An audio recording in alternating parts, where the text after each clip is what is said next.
दोस्तों एक्सेल के इस अमेजिंग चैप्टर में आप सबका स्वागत है, जहां पर आज हम सीखेंगे डेटा एंट्री करना। आप सबको पता है कि अगर आप कंप्यूटर रिलेटेड जॉब के लिए जा रहे हो तो ज्यादातर आपको रिकमेंडेशन मिलेगी डेटा एंट्री वर्क्स के, और ज्यादातर लोग कंफ्यूज हो जाते हैं कि एक्चुअल में डेटा एंट्री होती क्या है और अगर वो आपको काम मिल रहा है तो आप उसे करोगे कैसे। तो आज की इस वीडियो में हम समझेंगे कि डेटा एंट्री क्या है, एक्सेल पे आप डेटा एंट्री कैसे अटेम्प्ट करोगे और क्या ट्रिक्स है, क्या क्राइटेरिया है जिसकी मदद से आप डेटा एंट्री वर्क को कर पाओगे। साथ ही मैं आपको एक दो ट्रिक और बताऊंगा जिसकी मदद से आप डेटा एंट्री के काम को आसान बना पाओगे। सो मेक श्योर कि आप इस वीडियो को पूरा देखें, और अगर ये वीडियो आपको अच्छी लगे तो प्लीज वीडियो को लाइक और शेयर जरूर करें। तो बिना किसी देर के शुरू करते हैं इस वीडियो को। सो नॉर्मली आ चुके हम अपनी कंप्यूटर स्क्रीन पे, और यहाँ पे आप देख पा रहे हैं कि मैंने एक तरीके का डेटा यहाँ पे मेंशन किया हुआ है जो कि किसी भी कंपनी या ऑर्गेनाइजेशन के एम्प्लॉय का डेटा है। अब यहाँ पे सबसे पहली टर्म आप समझो कि डेटा एंट्री एक्चुअल में क्या होती है। देखो, एक है data, data in the sense जो भी इंफॉर्मेशन आपको डिजिटल फॉर्म में मिल रही है वो एक डेटा है। जैसे कि यहाँ पे स्क्रीन पे जितनी भी चीज आपको ये दिख रही है ये सब क्या है, एक डेटा है।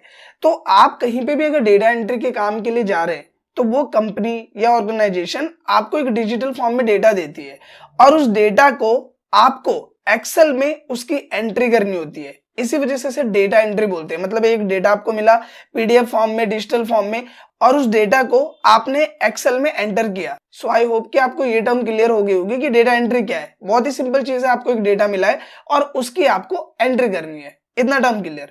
अब यहाँ पे एक चीज आप सबको ध्यान रखनी है, वो ये है कि अगर आप कभी भी डेटा एंट्री जॉब्स के लिए ट्राई कर रहे हो तो वहां पे सिर्फ एक चीज सबसे ज्यादा कंसीडर की जाती है, वो होती है टाइपिंग। क्योंकि नॉर्मली क्या है, आपको डेटा दे दिया गया, अब वो डेटा को आपको एंटर करना है या फिर उसकी एंट्री करनी है। तो कंपनी एक ही चीज आप में देखती है कि आप टाइपिंग कितनी जल्दी कर सकते हो। मतलब जितनी जल्दी आप टाइपिंग करोगे उतनी जल्दी उस डेटा को आप फीड कर पाओगे।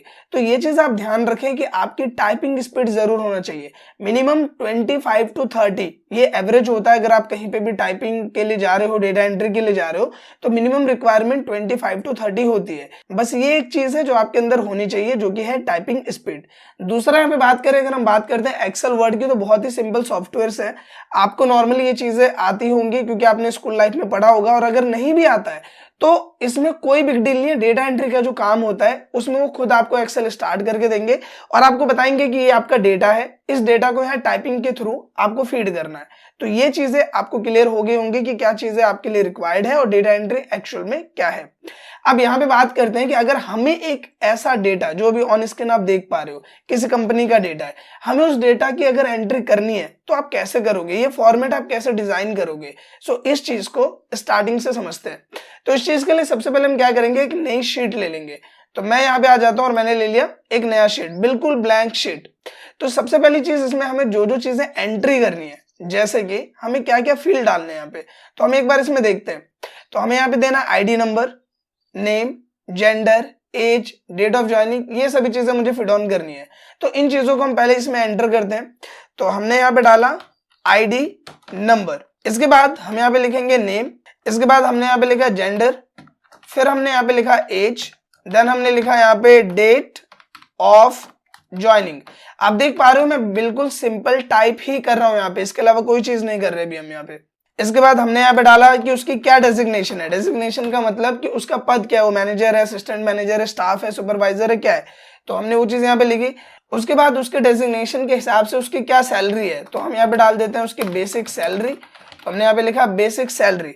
इसके बाद उसका एड्रेस क्या है, और एट लास्ट हम डालेंगे उसका कॉन्टैक्ट नंबर। तो ये सभी जो हमारे मेन फील्ड्स है जिसकी एंट्री हमें करनी है वो हमने यहाँ पे लिखा। अब आप यहाँ पे एक चीज नोटिस करो कि जो मैंने डेट ऑफ ज्वाइनिंग लिखी है ये प्रॉपर तरीके से यहाँ पे नहीं आ रहा।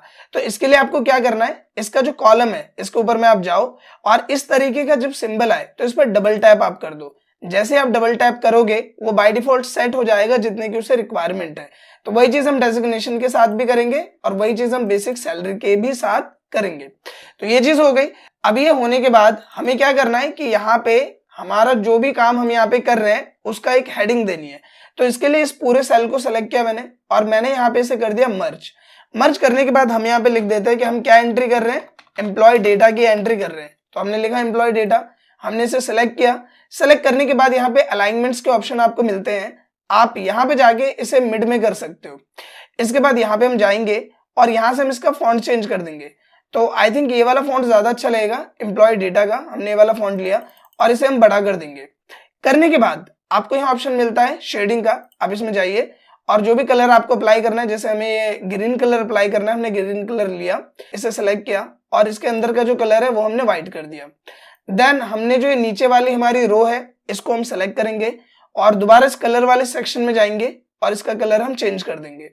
इसके अंदर में जो भी मैटर हमने लिखा है उसे हम बोल्ड कर देंगे और ये करने के बाद जितने भी लेवल तक आपको डेटा एंटर करना है उसकी एक रेंज हम सेलेक्ट कर लेते हैं। जैसे यहां से लेके यहां तक मुझे अभी डेटा फिल करना है, तो मैंने यहां तक की रेंज सेलेक्ट किया और यहाँ पे बॉर्डर वाले ऑप्शन में जाना है और आपको कर देना है ऑल बॉर्डर। अब यहाँ पे आप एक चीज नोटिस करो कि जो हमारा फॉर्मेट है वो हम यहाँ पे बना चुके हैं।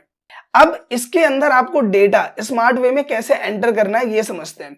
तो मान लीजिए कि हमें ये सभी डेटा फिल करने हैं और यहाँ पे इन सभी डेटा को फिल करने के लिए हम एक ऑप्शन को इनेबल करेंगे जो कि है फॉर्म ऑप्शन। इस ऑप्शन का सबसे ज्यादा यूज होता है एक्सेल में डेटा एंट्री करते समय, क्योंकि इससे आपका जो काम है वो काफी पोर्टेबल हो जाता है और आसान हो जाता है।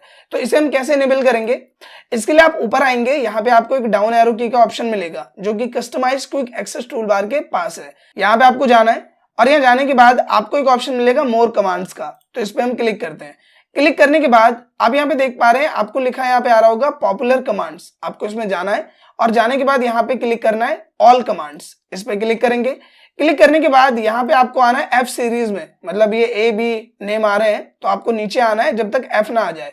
तो हम यहाँ पे नीचे आते हैं और आने के बाद आप देखो यहाँ पे एफ आ गया है। अब इसमें हमें सर्च करना है फॉर्म, तो ये रहा फॉर्म ऑप्शन, आप ऑन स्क्रीन देख पा रहे हैं। ये सेलेक्ट करने के बाद हमें इसे करना है ऐड और ये हो गया ऐड और इसे हमने किया ओके। अब यहाँ पे जैसे आप इसे ऐड कर दोगे इस तरीके का ऑप्शन आ जाएगा। अब हमें यहाँ पे डेटा फिल करना है तो वो हम कैसे करते हैं वो समझते हैं। सबसे पहले आपकी जितने भी हेडिंग्स है उसको आप सेलेक्ट कर लो। बड़े ही सिंपल तरीके से हमने इस हेडिंग को क्या किया, सेलेक्ट कर लिया। सेलेक्ट करने के बाद आपको इस फॉर्म वाले ऑप्शन पे सेलेक्ट करना है, कुछ इंफॉर्मेशन ये आपको देगा, इसे सिंपल आपको ओके करना है। जैसे आप ओके करोगे आपके पास कुछ इस तरीके से एक डायलॉग बॉक्स आ जाएगा जो कि ऑन स्क्रीन आप देख पा रहे हो। अब इसमें जो जो डेटा हमें फिल करना है आप देख पा रहे हो, ID number, name, gender, age, date of joining, जो जो हमारी हेडिंग्स है वो सभी एक सीरीज में आ गई है। तो हम यहाँ पे डेटा फिल करते हैं। तो आईडी नंबर है 10301, हमने लिखा। फिर नेम की बात आई तो नेम हमने लिख दिया राजेश। जेंडर की बात करें तो हमने यहाँ पे लिखा मेल। एज हम बात करें तो इस भाई साहब की एज है 26। डेट ऑफ ज्वाइनिंग तो 25/05/2021 में इन्होंने ज्वाइन किया है। डेजिग्नेशन क्या है इनकी, तो इनकी डेजिग्नेशन है मैनेजर की। सैलरी 45,000। एड्रेस की बात करें तो हमने यहाँ पे डाल दिया एड्रेस सेक्टर 45 नोएडा और कॉन्टैक्ट नंबर हमने डाल दिया इनका कुछ भी, ये हमने एक कॉन्टैक्ट नंबर यहाँ पे डाल दिया। अब ये सारा डेटा फिल करने के बाद अब देखो जैसे मैं यहाँ पे न्यू पे क्लिक करूंगा ये सारा डेटा ऑटोमेटिकली अपडेट हो जाएगा, देखो इस तरह से। तो सिंपल मैंने वहां पे कोई डेटा फिल नहीं किया, लेकिन इस फॉर्म में मैं न्यू पे क्लिक कर रहा हूँ, सारा डेटा ऐड हो जा रहा है। तो इसी तरह से जो हमारे बाकी इंप्लॉइज का डेटा है वो भी हम फिल करेंगे। जैसे मैंने यहाँ पे डाला 10302, नेम हमने डाल दिया यहाँ पे मोहन। जेंडर की बात करें तो हमने डाला मेल। एज हमने डाल दी 28। इसकी डेट ऑफ ज्वाइनिंग क्या है तो हमने डाला 28/06/2021। डेजिग्नेशन की बात करें तो इनकी डेजिग्नेशन में डाल दी असिस्टेंट मैनेजर, इस तरह से। बेसिक सैलरी इनके हमने डाल दी 35,000। एड्रेस हमने डाल दिया इनका सेक्टर 43 नोएडा और कॉन्टैक्ट नंबर हमने इनका डाल दिया कुछ इस तरह से। और ये करने के बाद जैसे मैं न्यू पे क्लिक करूंगा इनका डेटा भी अपडेट हो जाएगा। तो इसी तरह से जितने भी इंप्लॉइज का डेटा आपको एड ऑन करना है आप सिंपल तरीके से कर सकते हैं। अब यहाँ पे आप देख सकते हैं मैंने वीडियो को थोड़ा फॉरवर्ड कर दिया है क्योंकि आई थिंक जो फॉर्मेट है वो आप समझ गए कि इसको आपको कैसे फीड करना है। सो ये सिंपली डेटा एंट्री का प्रोसीजर है जो आपको क्लियर हो गया होगा। तो सिंपल काम क्या है कि आपको कोई भी डेटा मिलता है और उस डेटा की आपको टाइपिंग करके एंट्री करनी है एक्सेल में, वही सिंपल डेटा एंट्री है। अब इससे रिलेटेड कुछ चीजें हैं जो आपके काम आ सकती है, जो मुझे लगता है आपका जानना जरूरी है। अब वो क्या है वो मैं आपको समझाता हूँ। कई बार क्या होता है जब आप टाइपिंग कर रहे हो तो एक डेटा जो है वो बार बार एड ऑन हो जाता है। मान लीजिए जैसे यहाँ पे राजेश का डेटा है और मैंने गलती से दोबारा राजेश का डेटा मैंने फीड कर दिया है, तो मैंने यहाँ पे लिख दिया राजेश कुछ इस तरह से आपको समझाने के लिए। तो मैंने यहाँ पे डेटा लिख दिया राजेश का। अब होगा क्या कि कई बार आप टाइपिंग करते हो, स्पीड आपकी अच्छी है तो आपको पता नहीं चलता और गलती से डेटा 2 बार टाइप हो जाता है और आपको डेटा सीनियर को भेजने से पहले उसे चेक करना जरूरी है। तो उसके लिए हम क्या करते हैं कि सिंपल पूरे डेटा को आप सेलेक्ट कर लो और सेलेक्ट करने के बाद यहाँ पे आपको जाना है कंडीशनल फॉर्मेटिंग में और सबसे पहला वाला जो ऑप्शन है हाईलाइट सेल रूल्स, इसमें जाना है और यहाँ पे ऑप्शन मिलेगा लास्ट में डुप्लीकेट वैल्यूज का। आप इस पे क्लिक करोगे और आप देखोगे कि अगर कोई वैल्यू डुप्लीकेट है तो वो यहाँ पे आपको शो हो जाएगी। आप इस तरह से देख पा रहे हो। उसके बाद आप इसे चेक कर सकते हो कि क्या ये डेटा दोबारा टाइप हुआ है या किसी और बंदे का डेटा है। तो इस तरह से आप डेटा सीनियर को भेजने से पहले उसे चेक कर सकते हैं। इसको अगर आपको हटाना है तो आप इसे सेलेक्ट करें, कंडीशनल फॉर्मेटिंग में जाए और यहाँ पे ऑप्शन मिलता है क्लियर रूल का, तो इसी को हम सेलेक्ट कर लेंगे और ये जो हाईलाइटिंग है वो यहाँ से हट जाएगी। इसके अलावा एक चीज और है जो डेटा एंट्री के टर्म में कंसिडर की जाती है। कई बार क्या होता है कि आपके पास जो डेटा है वो कुछ इस तरह का होता है, जैसे कि ऑन स्क्रीन आप देख पा रहे हो हमारे पास एक रिजल्ट है और यहाँ मैंने नाम लिखा हुआ है इस तरह से, ये इंग्लिश के मार्क्स है, ये हिंदी के मार्क्स है, इस तरह से डेटा है। लेकिन जब आप डेटा भेजते हो तो वो बोल रहे हैं कि मुझे डेटा हॉरिजॉन्टल नहीं, मुझे डेटा वर्टिकल चाहिए। ये जो डेटा है वो हॉरिजॉन्टल है और हमें डेटा भेजना है वर्टिकल। तो आप क्या करोगे, पूरे डेटा को आप सेलेक्ट करोगे, इसके बाद आप इसे करोगे कॉपी। कॉपी करने के बाद आपको जहां पे भी इस डेटा को अलग तरीके से पेस्ट करना है या फिर मॉडिफाई करना है, आप वहां पे सेलेक्ट कर लो। सेलेक्ट करने के बाद आपको पेस्ट के ये डाउन ऑप्शन में जाना है और यहाँ पे आपको ऑप्शन मिलेगा पेस्ट स्पेशल का, इसमें जाइए और आपको ऑप्शन मिलता है ट्रांसपोज का, इसे सेलेक्ट करें और करें ओके। जैसे आप ये करोगे आप देखोगे कि जो आपका डेटा है वो बिल्कुल अलग तरीके से यहाँ पे आ गया है, कुछ इस तरह से। तो इस तरह से अगर आपको डेटा वर्टिकल तौर पे रिप्रेजेंट करना है या फिर मॉडिफाई करना है तो वो चीज आप ट्रांसपोज की मदद से कर सकते हो। सो आई होप कि दोस्तों ये जो डेटा एंट्री के ऊपर वीडियो है ये आपको पसंद आई होगी। काफी इसमें कमेंट थे कि एक डेटा एंट्री पे वीडियो बननी चाहिए। सो आई होप कि वीडियो आपको पसंद आई होगी। अगर ये वीडियो आपको अच्छी लगी तो प्लीज वीडियो को लाइक करें, शेयर करें, साथ ही कमेंट करके अपना फीडबैक जरूर दें। Thank you.